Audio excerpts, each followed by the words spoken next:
50 freestyle. We're taking a look at Jake over here in lane, I think that's 4. I'm going to play the whole race through, and then I'll go back and talk about it after we watched it one time uninterrupted.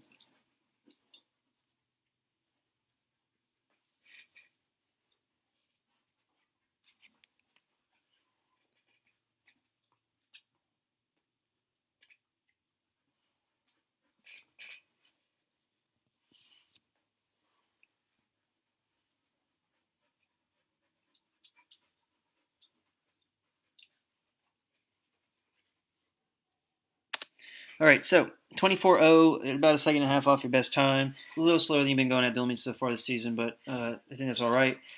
Taking a look back here at the start.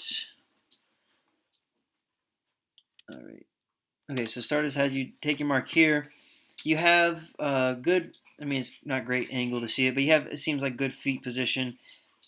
Your head is slightly lower than the hips.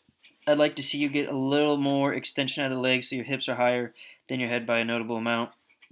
And relax your head a little bit. So right now you're looking straight down at the water, and instead I'd rather you be looking kind of towards here, towards the block in the wedge area.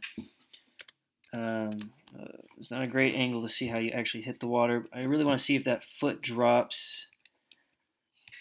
It looks to me like it does, like there's some separation right here.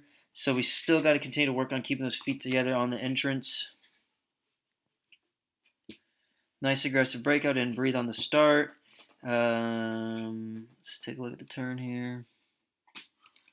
So I'd like for you to get a little, like you are really close to the wall right here, and your upper body is still above the water. I'd like to see you get that upper body start to submerge it a little bit earlier, and then get the legs over. It's generally a pretty fast, quick turn and low turn you have, but we can get it even more compact and a little bit faster. You're coming out of this turn like really tight on that lane line. Hold on, let me back up a little bit. So here it looks like you're in the middle. Excuse me. Yeah, you push off right towards that lane line. That's just a minor thing. It probably just happened this race by accident, but something to keep an eye on. Make sure you're not pushing off at an angle too often. It's certainly a habit because of circle swimming in practice, but out of me, obviously, want to swim in a straight line, especially in the 50 free, obviously. So I want to continue take a look at the stroke here. So you're coming over pretty short. Obviously, when you're sprinting, you tend to do this, and you're a sprinter, so it's not like I've ever seen you swim a distance event. So look at where your hand's hitting right here. You still have a pretty notable bend in the elbow.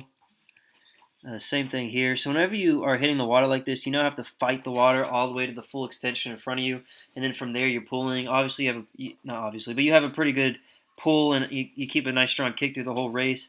But what we need to continue to do is really reach that stroke a little bit more forward. It looks here like the right arm is slightly better than it was even earlier, and definitely better than the left arm. The left arm is just hitting so soon right here. But actually, this right arm does seem like it's getting some pretty nice reach. Like it's hitting right there all together. Those fingers are down in a nice angle. So that right arm is actually is better. I'd like to see. I mean, it can continue to improve, but that left arm needs to try to get a little closer to what the right arm is doing. And then a pretty good finish there. All right.